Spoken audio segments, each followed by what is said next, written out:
Located in the small town of Blackwood Hill, Pennsylvania, the stone house was built in the late 19th century by a prosperous family of Italian immigrants. The mansion, with its grand and imposing architecture, quickly became a symbol of the era's opulence and the family's success. The early years of the stone house were marked by prosperity. The family, led by patriarch Giovanni Santini, was respected and influential in the local community.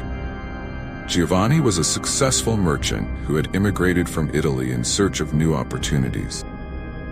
The mansion, constructed with stones sourced from the surrounding hills, stood as a testament to his achievements. However, the Santini family's happiness was shattered by a series of inexplicable tragedies. The first occurred when their eldest daughter, Isabella, mysteriously died in her bedroom. Despite extensive medical examinations, the cause of death was never determined, leaving the family devastated. From that moment on, a dark cloud seemed to envelop the stone house. Soon after, other members of the family met tragic fate. The youngest son, Lorenzo, vanished without a trace while playing near the mansion's expansive gardens. His disappearance mobilized the entire community in a desperate search, but Lorenzo was never found.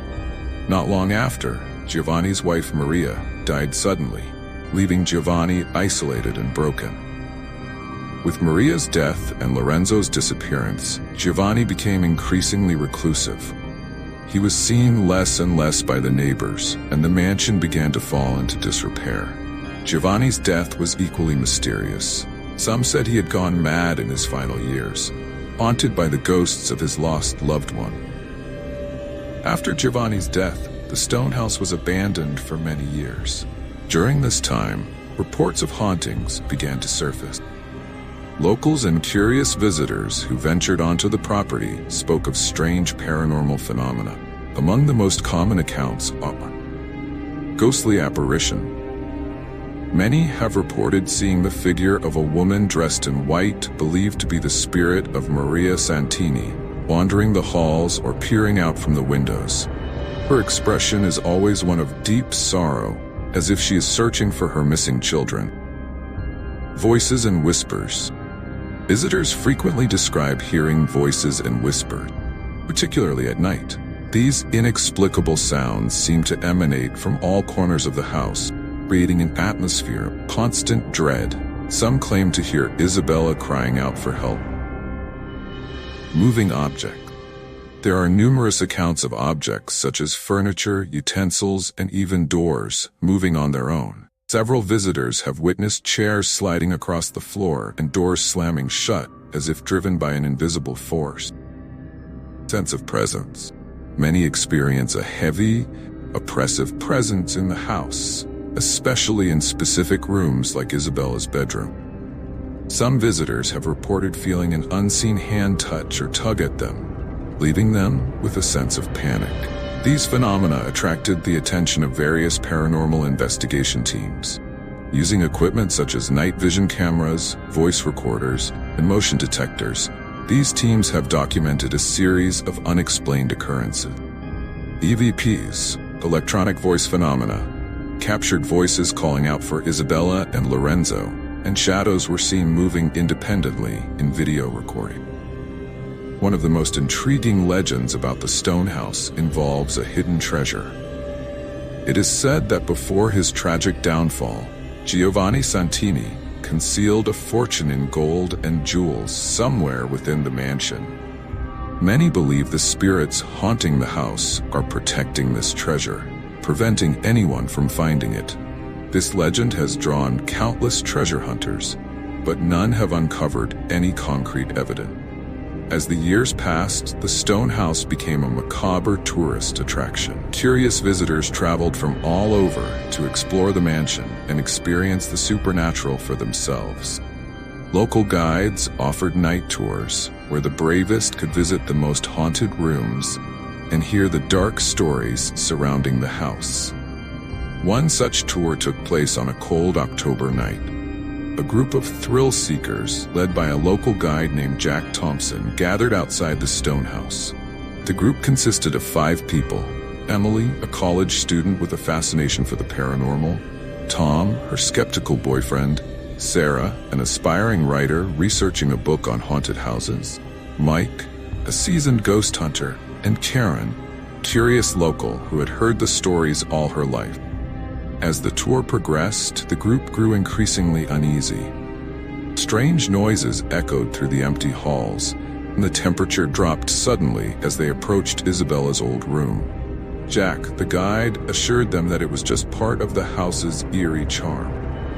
But even he seemed unnerved. When they reached the bedroom, Emily felt a sudden chill and whispered, "Did you hear that?" The others froze, straining to listen. From somewhere deep within the house, they heard a faint, sorrowful voice. "Isabella," it seemed to call. Suddenly, the door to the room slammed shut with a deafening bang. The group panicked, trying to open the door, but it wouldn't budge. The air grew thick with the sense of an unseen presence. Sarah, clutching her notebook, felt something cold brush against her arm. She screamed, and the others frantically pushed against the door until it finally gave way. Rushing out of the room, they raced down the hallway, only to find the front door had also closed. Tom and Mike struggled to force it open, but it was as if the house itself was holding them prisoner. Desperate, Jack pulled out his phone to call for help. But there was no signal. The lights began to flicker, casting eerie shadows that seemed to move on their own. Then, in a moment of horrifying clarity, they realized they were not alone. Figures, barely visible, moved through the shadows, their ghostly forms whispering in anguished tones. The temperature plummeted further, and the walls seemed to close in around them. In a last-ditch effort, Jack led them to a window in the parlor, hoping they could break it and escape. But as they approached, the glass shattered inward, as if something on the other side had thrown a heavy object through it. The force knocked them back, and they lay stunned on the floor. One by one, they were overcome by an overwhelming sense of despair and dread. Emily, clutching Tom's hand, whispered, "This isn't just a haunted house. It's a prison." As the shadows closed in, the group was enveloped by the darkness, their screams echoing through the empty halls. The next morning, the townspeople found the stone house eerily quiet. Tour group had vanished without a trace, leaving only the shattered window and scattered belongings as evidence of their presence. Despite a thorough search, no bodies were ever found, and the house was once again left abandoned. The legend of the stone house of Blackwood Hill grew even darker, as locals whispered that the spirits had claimed more victims. The mansion stood as a silent sentinel, its tragic history echoing through the ages, warning all who dared to enter that some doors should never be opened.